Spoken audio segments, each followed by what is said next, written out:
नमस्कार, सगरमाथा प्राइम समाचारमा स्वागत छ। म जयन्ती पुडासैनी। नमस्कार, म अपेक्षा ढुङ्गाना। सगरमाथा प्राइम समाचार सुरु गरौँ अहिलेसम्मका मुख्य समाचारबाट।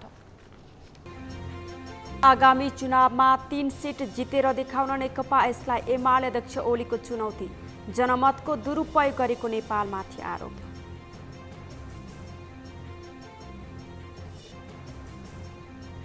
चुनावको मिति नजिकिएसँगै चुनावी सरगर्मी बढ्यो। दलहरू चुनावी गतिविधिमा व्यस्त, सके आफ्नै क्षमताले, नभए गठबन्धनबाट पनि चुनाव जित्ने रणनीति। वर्तमान सत्ता गठबन्धनले संघीय र प्रदेशसभा निर्वाचनसम्म निरन्तरता पाउने गृहमन्त्री खाँडको भनाई। गठबन्धनप्रति पूर्ण विश्वास गर्न कार्यकर्तालाई आग्रह। ठूला पार्टीलाई भोट दिनु भनेको देशलाई श्रीलङ्काको बाटोतर्फ लैजानु रहेको राप्रपा अध्यक्ष लिङदेनको भनाई। कांग्रेस र कम्युनिस्टबाट विकास सम्भव नभएको दाबी। र निर्वाचन आचार संहिता अनुसार आजबाट कसैको पक्ष विपक्षमा सञ्चार तथा सामाजिक सञ्जाल मार्फत पोस्ट तथा शेयर गर्न नपाइने। उम्मेदवार र दलले भने प्रचार गर्न सक्ने।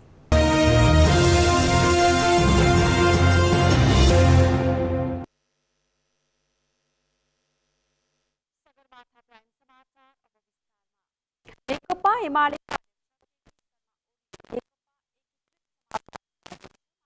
नेपाललाई आगामी संसदीय निर्वाचनमा 3 सिट ल्याएर देखाउन चुनौती दिएका छन्। अध्यक्ष ओलीले पार्टी एकीकरणका बेला आफूले 54 सिट दिएको नेकपा माओवादी केन्द्र र 23 सिट दिएको माधव नेपाल समूहले त्यसको दुरुपयोग गरेर पार्टी फुटाउने काम गरेको भन्दै आक्रोश समेत व्यक्त गरेका हुन्। एक रिपोर्ट।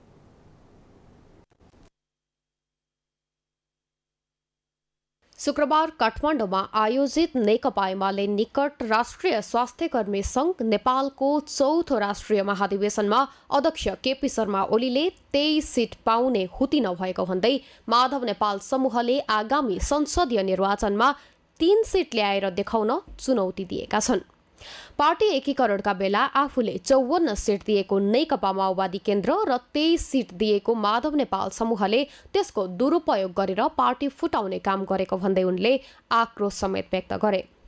अध्यक्ष ओलीले जनादेशको दुरुपयोग गर्नेहरूलाई देखाउने गरी आगामी चुनावको तयारी गर्न पर्ने पार्टी निकट स्वास्थ्य कर्मीहरूलाई अध्यक्ष ओलीले निर्देशन दिए। हिजोको तरिकामा हामीले दिएका मान्छेहरू हामीले बनाइदिएको शक्ति र संरचना। मैले माधव नेपाल प्रचण्डहरूलाई पार्टीभित्र मेजोरिटी दिएँ। उनीहरूले त्यसको मेजोरिटीको दुरुपयोग गरेर एकता गर्नुहुँदाखेरि एकताको भावनाले एकीकरणको भावनाले मेजोरिटी दिएको त मैलाई सिद्ध्याउनका लागि कस्ता भस्मा छु। मैले नै वरदान दिएँ मेरी टाउ कहाँ राख्न हात ल्याउँछ ल। मेरी टाउ कहाँ हात। यस्ता भस्मा छु। यो परिस्थितिमा पहिले भएको चुनाव अनि प्रचण्डको 54 सिट आउने हो यो देशमा 4वटा सिट आउँदैन भनेर हामीसँग मिल्या होइन।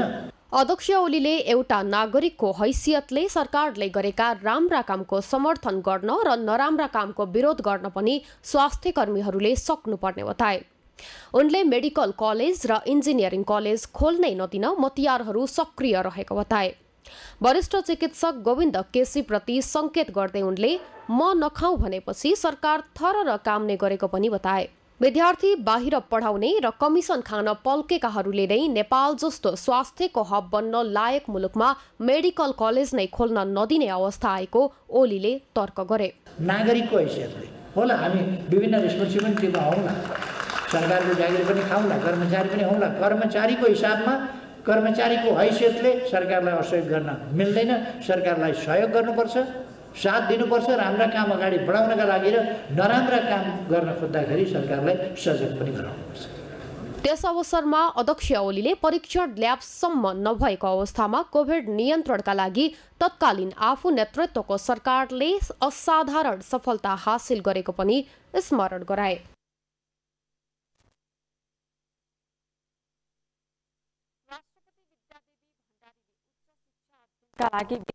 विद्यार्थीहरूलाई स्वदेशमै उच्च शिक्षा दिने वातावरण वातावरण सिर्जना गर्नुपर्ने बताउनु भएको छ।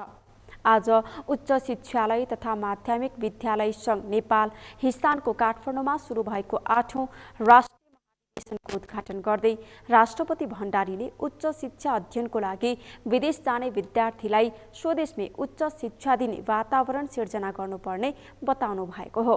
उहाँले नेपालबाट उच्च शिक्षाका लागि वर्षेनी हजारौं विद्यार्थीहरू विदेश पलायन भइरहेको भन्दै यस क्रमलाई रोकेर उच्च स्तरीय शैक्षिक संस्थाहरू निर्माण गरी विदेशी विद्यार्थीहरूको अध्ययनको गन्तव्य बनाउन सकिने बताउनुभयो।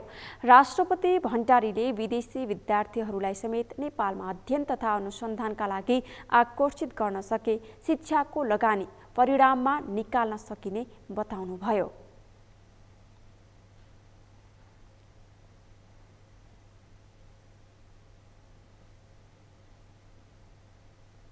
भने समान विभेद रहित शैक्षिक पहुँच स्थापित गर्नु राज्यको दायित्व हो। विद्यालय शिक्षाका साथसाथै उच्च शिक्षामा समेत आम नागरिकको पहुँच बढाउने, विद्यार्थी भर्ना दर मात्र नभई अध्ययनको निरन्तरता अभिवृद्धि गर्ने तथा शिक्षाको माध्यमबाट समाजको रूपान्तरण गर्ने सन्दर्भमा नेपाल सरकार, शिक्षासेवीहरू र सम्बद्ध पक्षको ध्यान जानु जरुरी हुन्छ। विज्ञान तथा प्रविधि मन्त्री देवेन्द्र कुलपतिहरूलाई सरकारले निर्माण गरेका विश्वविद्यालयहरूलाई आफ्नै विश्वविद्यालय ठानेर हेलचेक्राइ नगर्न आग्रह गर्नुभयो। उहाँले यस्तो पक्षले उच्च शिक्षालाई नियमन गर्ने कुरामा गम्भीर असर पारिरहेको समेत बताउनुभयो।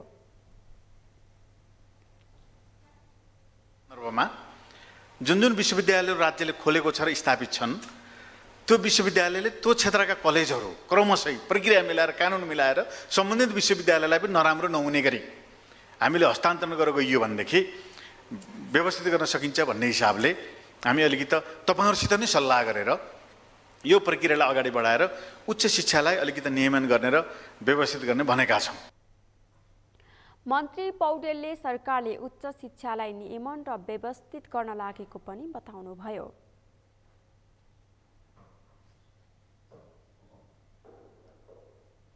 स्थानीय तह निर्वाचनमा चुनावी गठबन्धन गर्ने सैद्धान्तिक सहमति गरेको सत्ता साझेदार गठबन्धनलाई सिट बाँडफाँडमा सकस देखिएको छ। सबैजसो जिल्लामा चुनावी गठबन्धन गर्ने सहमति भइरहेको भए पनि सिट बाँडफाँडमा भने समस्या देखिएको हो।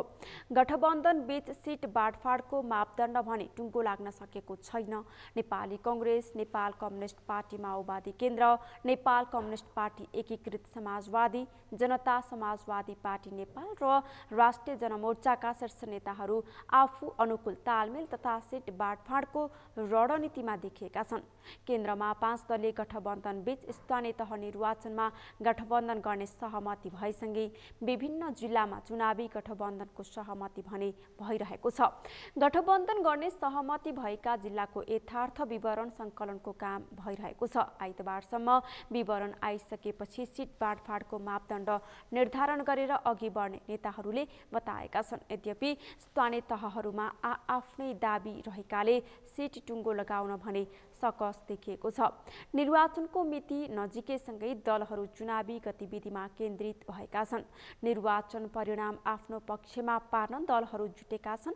सत्ताधारी दलले गठबन्धन गरेर चुनावमा जाने निर्णय गरेपछि प्रतिपक्षी दल समेत निर्वाचन आफ्नो पक्षमा पार्ने गरी रणनीति तयार पार्न जुटेको छ। सरकारले आगामी वैशाख 30 गते स्थानीय तहको निर्वाचन गर्ने घोषणा गरेसँगै राजनैतिक दलहरू चुनाव केन्द्रित गतिविधिमा केन्द्रित भएका छन्। निर्वाचनलाई लक्षित गरेर राजनैतिक दलहरू ओडा तथा टोल भेलासँगै विभिन्न प्रशिक्षण कार्यक्रमहरूमा व्यस्त भएका छन्। कैलालीबाट दिनेश विष्टको रिपोर्ट। सरकारले आगामी 30 गते स्थानीय तहको निर्वाचनका लागि मिति तोकेको छ। सोही अनुसार निर्वाचनको तयारीमा राजनीतिक दल तथा स्वतन्त्र उम्मेदवारहरू लागि परेका छन्। अहिले राजनीतिक दलहरू निर्वाचनलाई लक्षित गरी ओडा तथा टोल भेलासँगै घरदैलो अभियानमा केन्द्रित भएका छन्। सत्तारूढ दल नेपाली काङ्ग्रेसले घर घर जाउँ नेपाली काङ्ग्रेसलाई जिताउँ भन्ने अभियान लिएर कार्यकर्ताहरूलाई गाउँघर केन्द्रित गरेको छ। यस्तै सत्ता गठबन्धनमै रहेको दलहरू पनि गठबन्धन गरेरै निर्वाचनमा जाने तयारी थालेको काङ्ग्रेसले जनाएको छ। केन्द्रीय नीति अनुरूप हामीले के गरेका छौँ भनेपछि घर घर जाउँ काङ्ग्रेस जिताउँ भन्ने अभियान अन्तर्गत केन्द्रीय कार्य समितिले 77 जिल्लामा आफ्ना केन्द्रीय प्रतिनिधि खटाएको छ।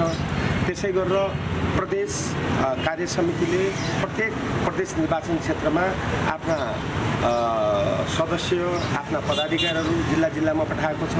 त्यसै अनुरूप जिल्लाले पनि प्रत्येक वडामा काङ्ग्रेसलाई कसरी जिताउन सकिन्छ, कसरी काङ्ग्रेसका आफ्ना मूल्य र मान्यतालाई जनता समक्ष कसरी लगेर जाने भनेर प्रत्येकको घरमा गएर कुनै ठाउँमा सानो समूह बनाएर टोलमा छलफल गरेका छ भनेपछि कुनै ठाउँमा बृहत आमसभाको रूपमा लिएर चाहिने चुनावी अभियान अगाडि बढाएको छ। प्रमुख प्रतिपक्षी दल नेकपा एमाले पनि स्थानीय निर्वाचनलाई केन्द्रित गरेर गाउँ टोल तथा बृहत प्रशिक्षण कार्यक्रमलाई जोड दिएको छ। सत्ता गठबन्धनलाई बढार्ने गरी चुनावी रणनीति बनाएको एमाले दाबी गरेको छ। सत्ता गठबन्धन र एमाले बीचको प्रतिस्पर्धामा आफूहरूले 51 सिट ल्याउने गरी निर्वाचनमा केन्द्रित भएको एमाले जनाएको छ।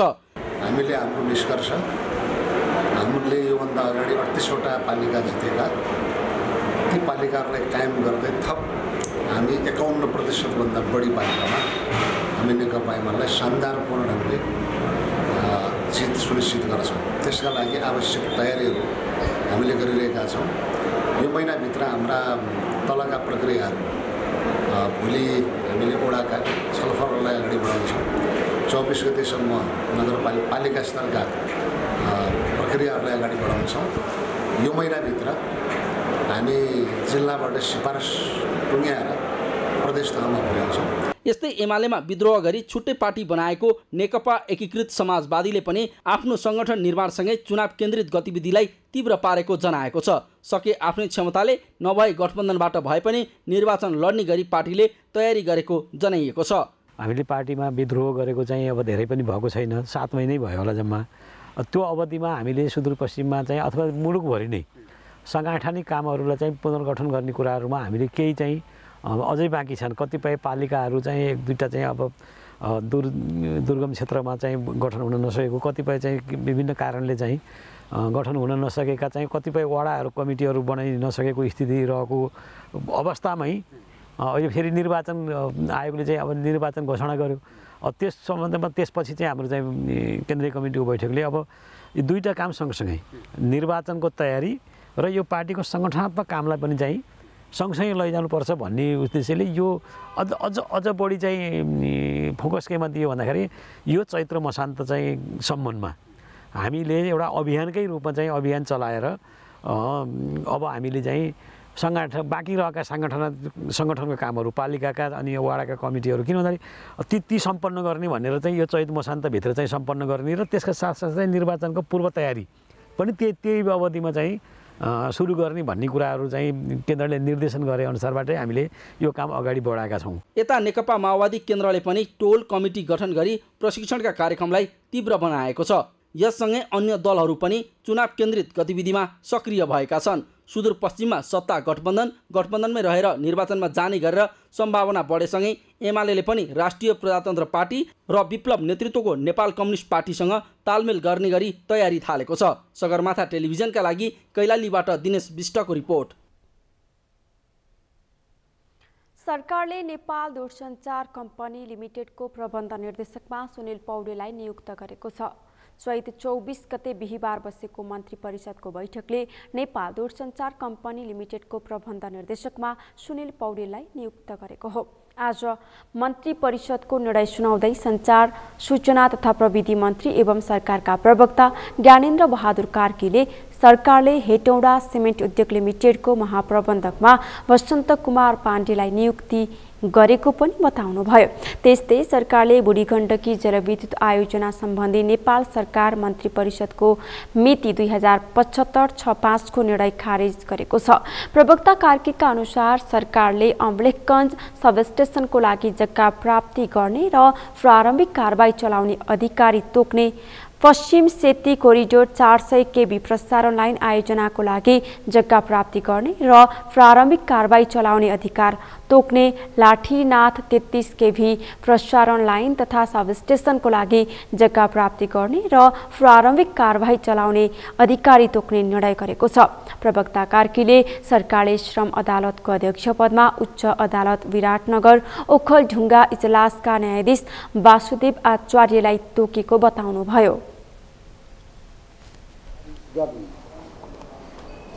अमलेखगञ्ज सबस्टेसनको लागि जग्गा प्राप्ति गर्ने र प्रारम्भिक कारबाही चलाउने अधिकारी तोक्ने, पश्चिम सेती कोरिडोर 400 केबी प्रसारण लाइन आयोजनाको लागि जग्गा प्राप्ति गर्ने र प्रारम्भिक कारबाही चलाउने अधिकारी तोक्ने, लाठीनाथ 33 केबी प्रसारण लाइन तथा सबस्टेसनको लागि जग्गा प्राप्ति गर्ने र प्रारम्भिक कारबाही चलाउने अधिकारी तोक्ने, श्रम अदालतको अध्यक्ष पदमा उच्च अदालत विराटनगर ओखलढुङ्गा इजलासका माननीय न्यायाधीश श्री वासुदेव आचार्यलाई तोक्ने।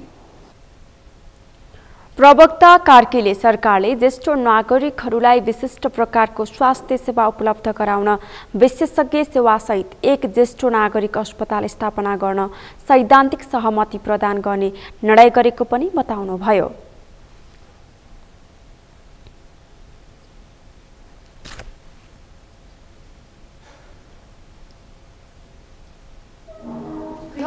बालकृष्ण खाँडले वर्तमान सत्ता गठबन्धनले आगामी संघीय र प्रदेशसभा निर्वाचनसम्म निरन्तरता पाउने बताउनु भएको छ। नेपाली कांग्रेस म्याग्दीले आज बेनीमा आयोजना गरेको कार्यकर्ता भेटघाट कार्यक्रमलाई सम्बोधन गर्नुहुँदै मन्त्री खाँडले गठबन्धनमा आबद्ध दलहरूलाई समेटेर साथसाथै लैजानुपर्ने बताउनुभयो। गठबन्धनप्रति पूर्ण विश्वास गर्न कार्यकर्तालाई आग्रह गर्दै खाँडले खोलो तरेर लौरो बिर्सन नहुने स्मरण गराउनुभयो। मान्छेले त खानु पर्दैन, सधैँ मान्छे खानु पर्दैन। सधैँ मान्छे कोरोनाको सङ्कट नभएको मान्छे हस्पिटल जानु पनि परेको थिएन, घरमै बस्दा हुन्थ्यो। उहाँले त बिचरा आइसियूबाट फर्केर आउनुभयो। त्यस्तै यो गठबन्धनका लागि हामीले वचन दिएका छौँ कि उनीहरूलाई। त्यस कारणले यो नदीमा बाढी आउँदाखेरि लौरोले खोला तर्ने, अनि खोला तरेर पारी जाने बित्तिकै लौरो बिर्सन त भएन नि त, बिर्सन भएर हाम्रो उखान चाहिँ पाहाडतिर म पनि सानो जान्दिनँ, खोला तरो लौरो बिर्सियो, खोलो चाहिँ तरो लौरो बिर्सियो। हिजो ओलीलाई हटाउने बेलामा तिनलाई चाहिँ हामीले बोलाएर तपाईँहरूलाई पनि हाम्रो सभा मानेर दिन्छौँ, तपाईँहरूलाई टिकट पनि दिउँला, तपाईँहरूलाई सरकारमा पनि सामेल गराउँला, राजनीतिक हिस्सेदारी राजनीतिक भागवण्डा दिउँला, प्रदेशमा तपाईँहरूलाई सरकार र मुख्यमन्त्री पनि दिउँला भनेकै हो नि त। नेपाल छन्त्याल संघको 7औं महाधिवेशनमा भाग लिन बेनी आउने क्रममा गृहमन्त्री खाँड हेलिकप्टर मार्फत म्याग्दीको धवलागिरी गाउँपालिका 1 गुर्जामा पुग्नु भएको थियो। म्याग्दीमा कार्यकर्ता भेटघाट र छन्त्याल संघको महाधिवेशन उद्घाटन गरेर गृहमन्त्री खाँड हेलिकप्टरबाटै गुल्मीको तमघासतर्फ जानु भएको थियो।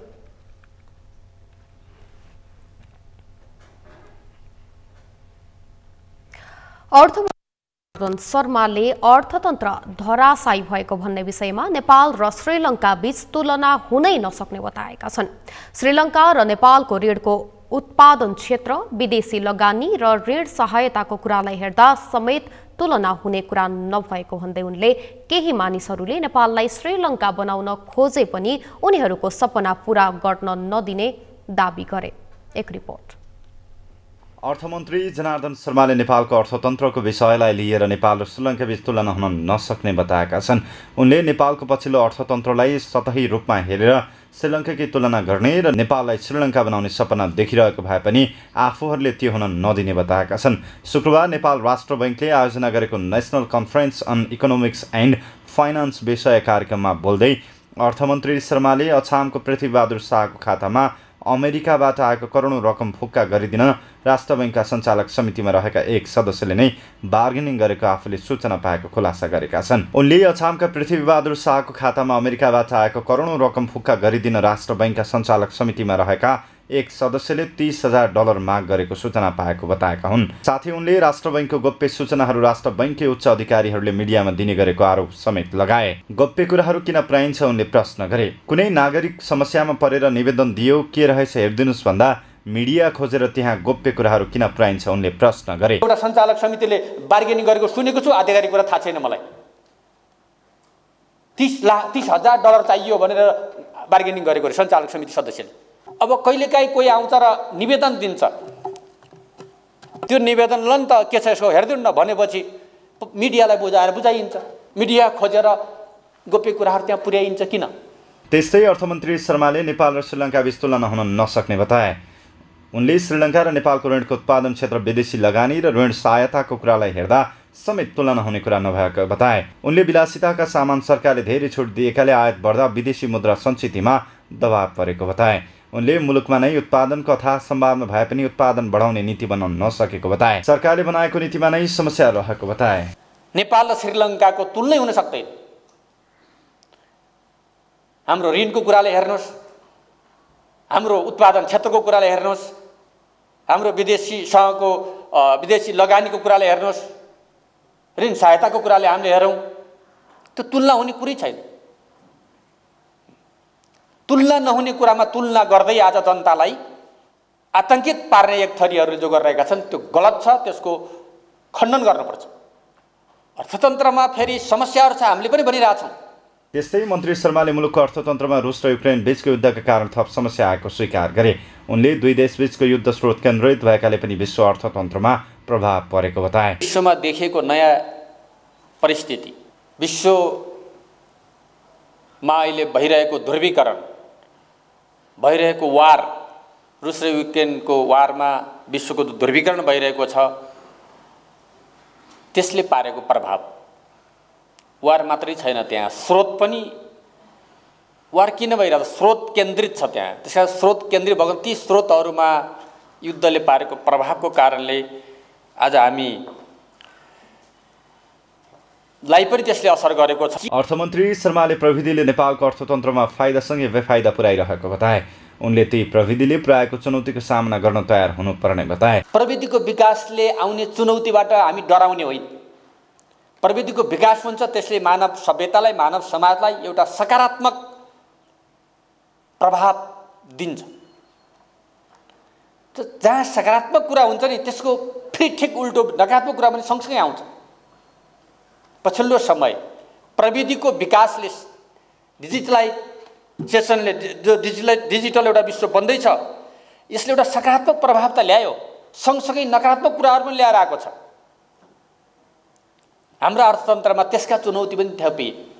अर्थमन्त्री शर्माले सरकारले पछिल्लो समय अर्थतन्त्रमा देखिएको नयाँ चुनौतीलाई समाधान गर्ने गरी सरकारले नयाँ प्रविधिको विकास गर्न जरुरी रहेको बताए। ऊर्जा, जलस्रोत तथा सिंचाई मन्त्री पम्फा भुसालले आगामी दिनमा सिंचाईका आयोजनाहरू पहाडी र हिमाली भेगमा बनाउनु पर्ने बताउनु भएको छ। आज सिंचाई दिवसको अवसरमा जलस्रोत तथा सिंचाई विभागले आयोजना गरेको कार्यक्रममा बोल्दै मन्त्री भुसालले आगामी दिनमा सिंचाईका आयोजनाहरू देशको पहाडी र हिमाली भागमा केन्द्रित गर्नुपर्ने बताउनु भएको हो। राष्ट्रिय गौरवका आयोजनाहरू तराई केन्द्रित भएको उल्लेख गर्दै उहाँले खेती योग्य जमिन पहाड र हिमालमा पनि भएकाले सो भेगमा सिंचाई सुविधा पुर्याउने गरी आगामी दिनमा नीति तथा योजना तर्जुमा गर्नुपर्ने बताउनु भएको हो। पहाडी र हिमाली भेगमा सिंचाई पुर्याउन सके खाद्यान्न उत्पादनमा वृद्धि भएर आत्मनिर्भर हुन सकिने उहाँले बताउनुभयो। पहाडमै छ, हिमाली भेगमा नि छ। हामीले त्यसलाई पनि सम्बोधन गर्ने नीति योजना कार्यक्रम ल्याउनुपर्छ भन्ने मेरो एकदम आफूले आत्मसात गरेको अनुभव या अनुभूतिको विषय हो। र मैले अब हामीले सिँचाइको आयोजना बनाउँदा त्यो पहाडको सिँचाइ, हिमाली भेगका जग्गा जमिनमा सिँचाइको व्यवस्था चाहिँ पुर्याउँ। हामी सिँचाइ पुर्यायौँ भने त्यसले खाद्यान्नमा 3-4 गुणा बढी त सिँचाइले मात्रै हामीले योगदान दिन सक्छ। 2 बाली 3 बाली हुन्छ, पहाडमा 3 सम्म होला, हिमाली भेगमा 2 माथि होला, उच्चमा जाँदा त एकै पनि होला, त्यसले योगदान गर्न सक्नेछ। मन्त्री भुसालले देशमा आर्थिक तरलताको स्थिति भए पनि आर्थिक सङ्कट भने नरहेको बताउनुभयो। उहाँले श्रीलङ्काको अवस्था जस्तो हुने हो कि भनेर अतिरञ्जित गरिएको बताउनुभयो। उहाँले आयातित वस्तुलाई प्रयोग नगरेर आफ्नै देशमा उत्पादित वस्तुहरूको प्रयोग गर्नुपर्नेमा जोड दिनुभयो। कतै सङ्कट हो कि कतै श्रीलङ्का हो कि भनेर अलि अतिरञ्जित अतिशयोक्ति गर्ने पनि छ। हिजो पनि हामीले क्याबिनेटमा छलफल गरेका थियौँ। त्यतिको त छैन मान्छेले चर्चा गरे जस्तो। त्यही पनि हामीले चाहिँ यो आयातित कल्चर अहिले मैले यहाँ एकदम हेरिराखेको थिएँ। हामी सबैको हातमा फुल छ। मलाई चिन्ता लाग्छ यो नेपालको हो कि हामीले बाहिरबाट ल्याएको होला भनेर चिन्ता लाग्छ। नेपालको हो भने त हामीले किसानको खरिद गरिदिउँ, बजार गरिदिउँ, राम्रो कुरा हो। तर यो भारतबाट आयातित हो भने हामी एउटा थुङ्गा फुल दिने कल्चर हामीले पनि सुरु गरौँ। उहाँले कृषिमा आत्मनिर्भर, पर्यटन र जलविद्युतको विकास भए मात्र देशमा आर्थिक समृद्धि हुने बताउनुभयो।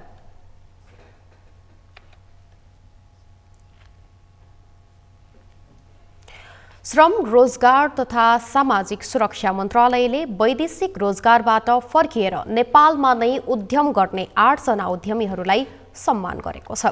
मन्त्रालयले 7 जना उद्यमीलाई 75,000 बराबरको उद्यमी राष्ट्र पुरस्कार र 1 जनालाई 1,50,000 बराबरको उत्कृष्ट उद्यमी राष्ट्र पुरस्कारले सम्मान गरेको हो। एक रिपोर्ट।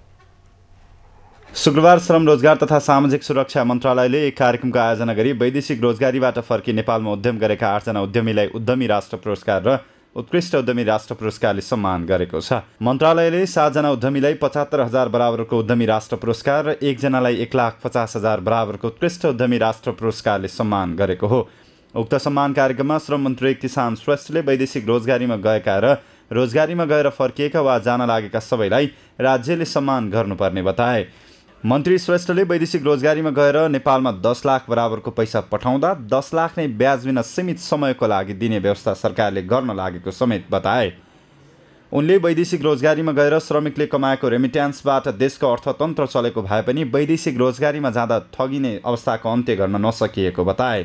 सीमित समयको लागि भनेर मैले प्रस्तावै पेश गरेको छु। उद्यम या अरू तपाईँहरूको यो राष्ट्र ब्याङ्कबाट प्रेषित चाहिँ सुविधाहरू तपाईँहरूले पाउनु भएको छ कि छैन त्यो थाहा छैन। तर यसलाई अलिकति हामी कडाई साथ भनौँ न, हामी अनुगमन गरेर तपाईँहरूलाई कसरी सहुलियत ऋण दिलाउने, कसरी तपाईँहरूलाई सहज बनाउने भन्ने मन्त्रालयको तर्फबाट पुरापुर हिसाबले तपाईँहरू जस्तै श्रमिक साथीभाइहरू, दाजुभाइहरू, दिदीबहिनीहरू वैदेशिक रोजगारीमा गएर त्यहाँ तपाईँहरूले कमाएको रेमिटान्सबाट देशको अर्थतन्त्र धान्नुपर्ने अवस्था छ। सम्मानित हुने उद्यमी शङ्कर कुमार ओलीले खाडी मुलुकबाट फर्किएर नेपालमा आएर सानो उद्यम गर्दा राज्यले सम्मान गर्दा सपना जस्तो लागेको बताए। उनले अचानक रूपमा मन्त्रालयबाट दिइने पुरस्कार ग्रहण गर्न पाउँदा खुसी लागेको बताए। विदेशबाट अब त्यस्तै तरिकाले म फर्केँ, एउटा खाडी मुलुकबाट फर्केको मान्छे, त्यति ठुलो कमाइ गरेन र पनि सामान्य तरिकाले फर्केको थिएँ। अब फर्केर आज मलाई सपना जस्तै लागेको छ यस मन्त्रालयबाट यसरी पुरस्कृत हुन पाउँदाखेरि। किनभने हाम्रो समाजमा हाम्रो देशको परिपाटीले राजनीति बेगरको काहीँ कतै पनि चलचुल गर्न सकिँदैन, यो कि त यथार्थ नै हो। तर काहीँ कसैलाई भन्सुन नगरिकन, कोही कसैले थाहा नपाइकन आज यसरी यस मन्त्रालयभित्र आएर यसरी पुरस्कार ग्रहण गर्न पाउँदा अति नै खुसी लागेको छ। त्यस्तै अर्का सम्मानित उद्यमी हरिप्रसाद जैसीले कोरियामा सिकेर आएको सिपलाई नेपालमा प्रयोग गर्दा सम्मान पाएकोमा खुसी भएको बताए। उनले उद्यमी बन्न विभिन्न समस्या रहेको बताए। कोरियामा सिकेको मैले मेहनत लगायत काम गर्नेको इमान्दारिता लगनशीलताले गर्दा नै मेरा कम्पनीमा आएका साथीहरू काम छोडेर जाँदैनन्, उनीहरू लागिरहन्छन्। म जसरी काम नै गर्छन् म पनि 18 घन्टा ड्युटी नै गर्छु। आज भोलि पनि खुल्ला बजार जस्तो हाट बजारहरू भइदिएको बजार हाम्रो लक्की बजारमा हाट बजारको व्यवस्था छैन। हाट बजार अरू बजारहरूमा हाट बजार छ, हाट बजारमा हाम्रा लोकल प्रोडक्टहरू चाहिँ सप्लाई हुन्छन्, लक्कीमा चाहिँ छैन। त्यो चाहिँ नगरपालिकासँग हामीले बारम्बार अनुरोध गऱ्यौँ। मन्त्रालयले वैदेशिक रोजगारीबाट फर्केर नेपालमा नै उद्यम गरी बस्ने र नेपाललाई त्यस्ता उद्यमीहरू चाहिएकाले श्रम मन्त्रालयले पनि त्यस्ता उद्यमीहरू उत्पादन गर्ने उद्देश्यले काम गरिरहेको बताएको छ। राष्ट्रिय प्रजातन्त्र पार्टीका अध्यक्ष राजेन्द्र लिङ्गदेनले कांग्रेस, एमाले र माओवादी साढेको टाङ मुनि बाल्टिन थापेर दूध आउँछ भने जस्तै भएको बताएका छन्। आज काठमाडौँमा आयोजित सभालाई सम्बोधन गर्दै अध्यक्ष लिङ्गदेनले फेरि पनि ठूला पार्टीलाई भोट दिनु भनेको देशलाई श्रीलङ्काको बाटोतर्फ लैजानु भएको बताएका छन्। अमृत ढकालको रिपोर्ट। राष्ट्रिय प्रजातन्त्र पार्टीका अध्यक्ष राजेन्द्र लिङदेनले एमाले काङ्ग्रेस र माओवादीलाई भोट दिएर देश बन्छ भन्नु साँडेको टाङमुनि बाल्टी थापेर दुध आउँछ भन्नु जस्तै भएको बताएका छन्।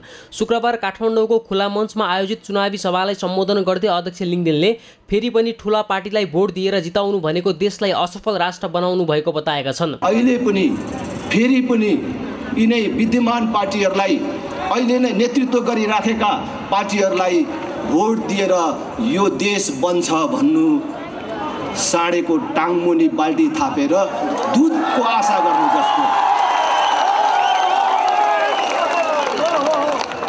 साँडेको टाङमुनि बाल्टी थापेर दुध आउँछ आउँछ सिर्कना हाने पनि आउँदैन, सुमसुमे आए पनि आउँदैन। यसलाई त खाना पो पुगेन कि भनेर दाना थपिदिए पनि आउँदैन। कि साँडेको धर्मै दुध दिनु होइन, किन आउँछ, किन दिन्छ? उसलाई दुःख मात्रै हुन्छ, त्यो आउँदैन। त्यो बाल्टी थाप्नेलाई पनि दुःख हुन्छ, साँडेलाई पनि दुःख हुन्छ। सभालाई सम्बोधन गर्दै अध्यक्ष लिङदेनले एमाले काङ्ग्रेस र माओवादीमा लागेका नेता कार्यकर्तालाई मध्यरातमा ऐठन हुने बताएका छन्। काङ्ग्रेस र कम्युनिस्ट पार्टीबाट देश विकास सम्भव नभएको दावी गर्दै अध्यक्ष लिङदेनले काङ्ग्रेस र कम्युनिस्टका इमान्दार कार्यकर्तालाई राप्रपामा समाहित हुन अनुरोध गरेका छन्। आज काङ्ग्रेस एमाले ठिक गरेको छैनन्, माओवादीले ठिक गरेको छैन भन्ने थाहा पाइकन त्यो पार्टी र त्यो पार्टीको नेतालाई भोट दिएकोमा त त्यस्तो साथीहरूलाई रातभरि कति पिर हुन्छ होला, कति छटपटी हुन्छ होला, कति ऐठन हुन्छ होला भन्ने मलाई लाग्छ।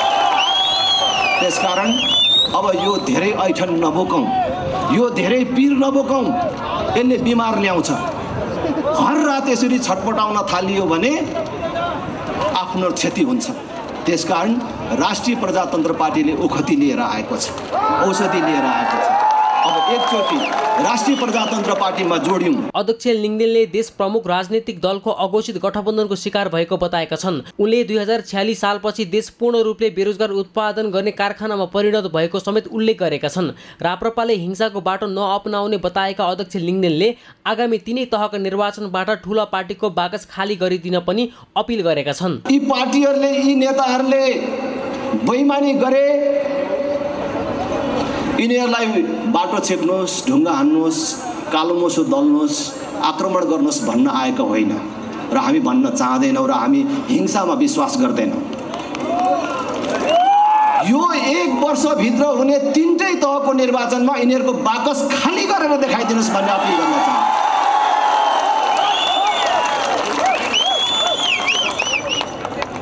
जनता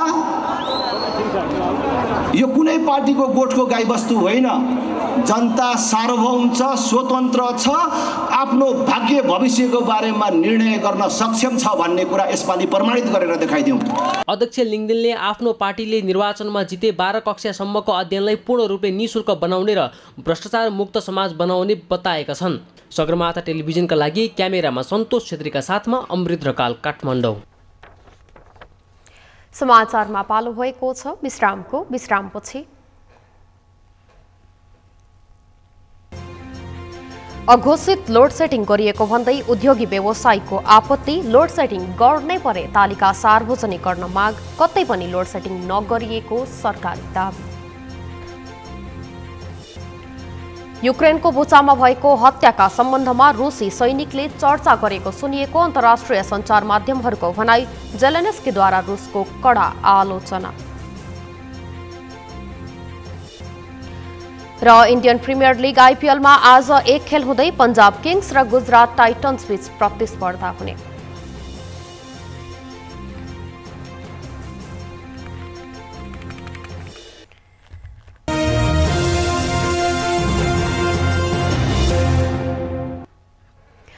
विश्रामपछि सगरमाथा प्राइम समाचारमा पुनः स्वागत छ। अब बाँकी समाचार। राप्रपा नेपालका अध्यक्ष कमल थापाले आगामी स्थानीय तहको निर्वाचनमा नेकपा एमालेकै चुनाव चिन्ह लिएर पार्टी निर्वाचनमा सहभागी हुन इच्छुक रहेको बताउनु भएको छ। आज काठमाडौँमा आयोजित स्थानीय तह निर्वाचन घोषणा पत्र तथा चुनाव चिन्ह सार्वजनिकीकरण समारोहमा अध्यक्ष थापाले स्थानीय निर्वाचनका लागि एमालेसँग सहकार्य गर्ने कुरा प्रारम्भिक चरणमा सम्पन्न भएको बताउनुभयो। उहाँले आफ्नो पार्टीका स्थानीय तहमा उठ्ने नेता तथा कार्यकर्ताहरूले एमालेसँग मिलेर सहकार्य र तालमेल गरेर अघि बढ्न पनि आग्रह गर्नुभयो। अध्यक्ष थापाले नेपाललाई हिन्दू राष्ट्र कायम गर्ने बारेमा राष्ट्रिय सहमति हुनुपर्ने बताउनुभयो। उहाँले हिन्दू राष्ट्र कायम गर्ने बारेमा राष्ट्रिय सहमति नभए धर्मनिरपेक्षता राख्ने वा हिन्दू राष्ट्र कायम गर्ने भन्ने बारेमा जनताको प्रत्यक्ष अभिमत बुझ्न आगामी संसदीय चुनाव सँगसँगै राष्ट्रिय जनमत संग्रह गर्न पनि माग गर्नुभयो।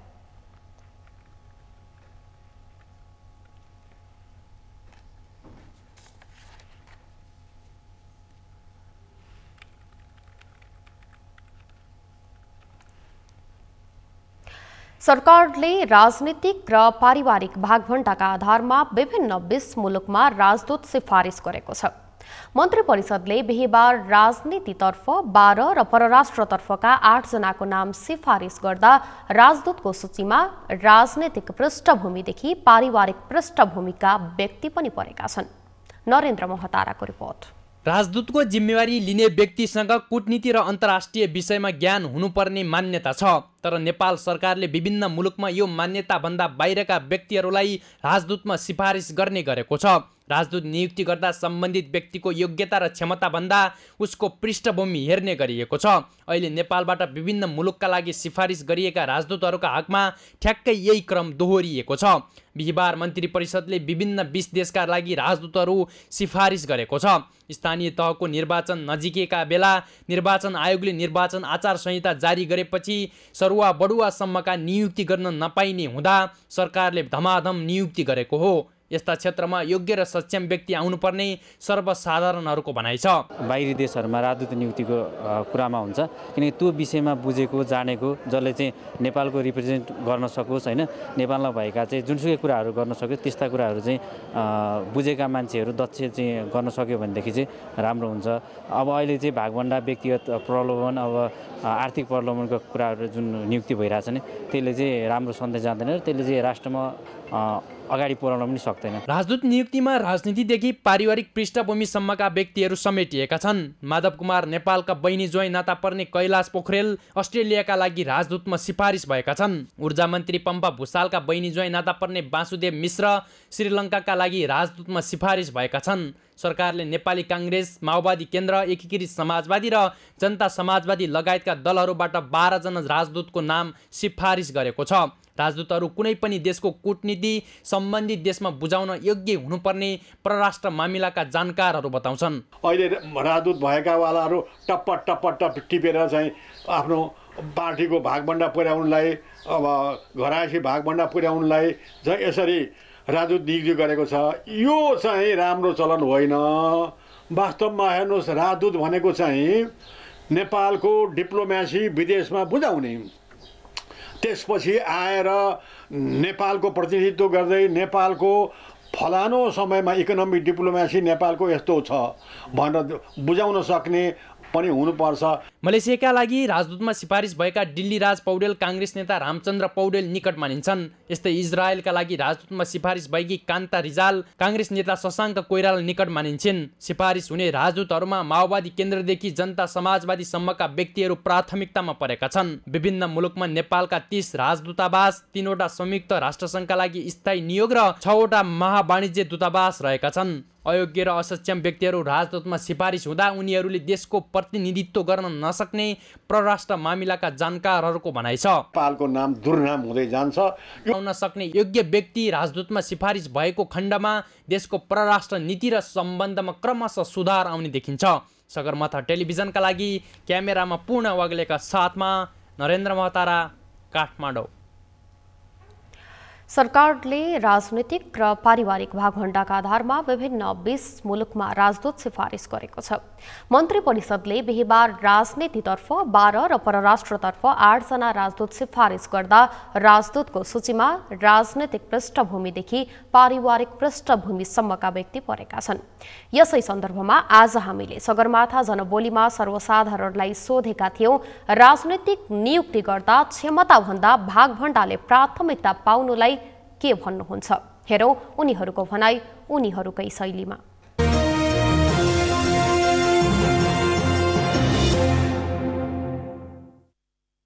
होइन राजदूतहरू लगायत विभिन्न किसिमका संवैधानिक निकाय अथवा सरकारी उसबाट चाहिँ नियुक्ति गर्ने कुरा एउटा सिस्टम बनाएर सक्षम व्यक्तिहरूलाई चाहिँ त्यहाँ पठाउनु पर्थ्यो।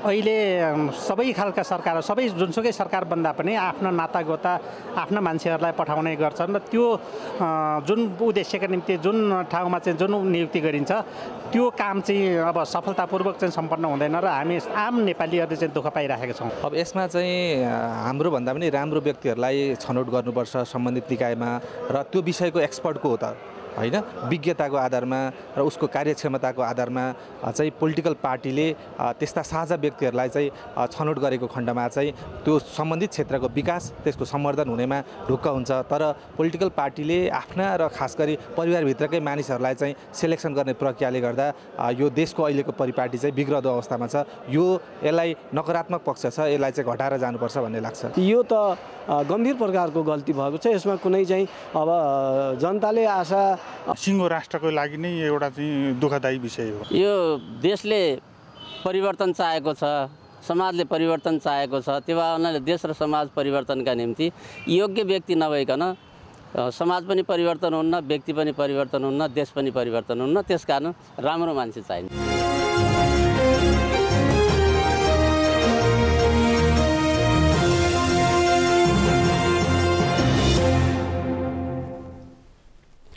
आजदेखि टाइफाइड विरुद्धको खोप अभियान सुरु भएको छ। सरकारले सबै तयारी पूरा गरेर आजदेखि खोप लगाउन सुरु गरेको हो। आजदेखि सरकारले आगामी वर्षको वैशाख 18 गतेसम्म राष्ट्रिय टाइफाइड खोप अभियान सञ्चालन गर्नेछ।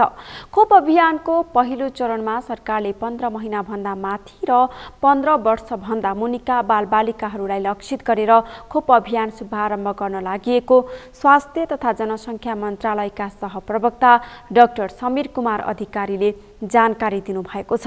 उहाँले यो अभियानमा लगभग 75 लाख सहभागी हुने बताउनुभयो। सहप्रवक्ता अधिकारीका अनुसार स्थानीय तहले सम्बन्धित स्थानीय तहमा रहेका विद्यालयहरूसँग समन्वय गरेर विद्यालय जाने वर्गका बालबालिकाहरूलाई खोप लगाइनेछ। उहाँले सरकारले हालसम्म 12 प्रकारका विभिन्न रोगहरू विरुद्धको खोप अभियान चलाइरहेको छ। टाइफाइड विरुद्धको खोप अभियानसँगै सरकारले सञ्चालन गरेका खोप अभियान 13 वटा हुनेछन्। सहप्रवक्ता अधिकारीले टाइफाइड विरुद्धको खोप सुरक्षित रहेको र यसले बिरामी हुने दरलाई कम गर्ने बताउनुभयो।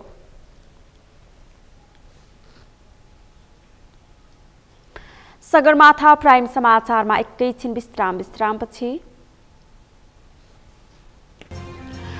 युक्रेनको बुच्चामा भएको हत्याका सम्बन्धमा रुसी सैनिकले चर्चा गरेको सुनिएको अन्तर्राष्ट्रिय सञ्चार माध्यमहरूको भनाई।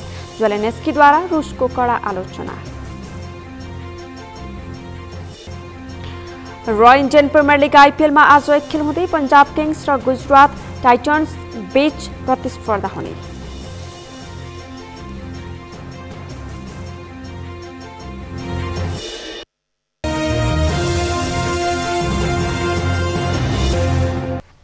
समाचारको अन्त्यमा मुख्य समाचार फेरि एकपटक। आगामी चुनावमा 3 सिट जितेर देखाउन नेकपा यसलाई एमाले अध्यक्ष ओलीको चुनौती। जनमतको दुरुपयोग गरेको नेपालमाथि आरोप।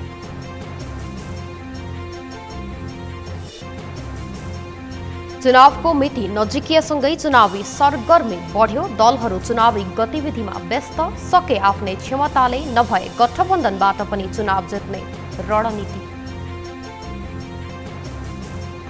वर्तमान सत्ता गठबन्धनले संघीय र प्रदेशसभा निर्वाचनसम्म निरन्तरता पाउने गृहमन्त्री खाँडको भनाई। गठबन्धनप्रति पूर्ण विश्वास गर्न कार्यकर्तालाई आग्रह।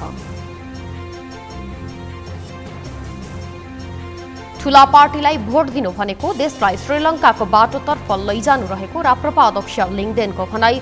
कांग्रेस र कम्युनिस्टबाट विकास सम्भव नभएको दावी। र निर्वाचन आचार संहिता अनुसार आजबाट कसैको पक्ष विपक्षमा सञ्चार तथा सामाजिक सञ्जाल मार्फत पोस्ट तथा शेयर गर्न नपाइने। उम्मेदवार र दलले पनि प्रचार गर्न सक्ने। हवस् त सगरमाथा प्राइम समाचार अहिलेलाई सकियो। तपाईँ समाचार बुलेटिनका साथै सगरमाथा टेलिभिजनका सम्पूर्ण कार्यक्रम www.sagarmatha.tv मा पनि पढ्न र हेर्न सक्नुहुनेछ। साथै युट्युबमा youtube.com/sagarmatha TV नेपालमा हेर्न सक्नुहुनेछ। साथै तपाईँ हामीलाई फेसबुकमा पनि facebook.com/tv नेपालमा फलो गर्न सक्नुहुनेछ। समाचारको शिखर, नेपालको गौरव, नेपालको पहिलो न्युज च्यानल सगरमाथा टेलिभिजन हेर्दै गर्नुहोला। नमस्कार।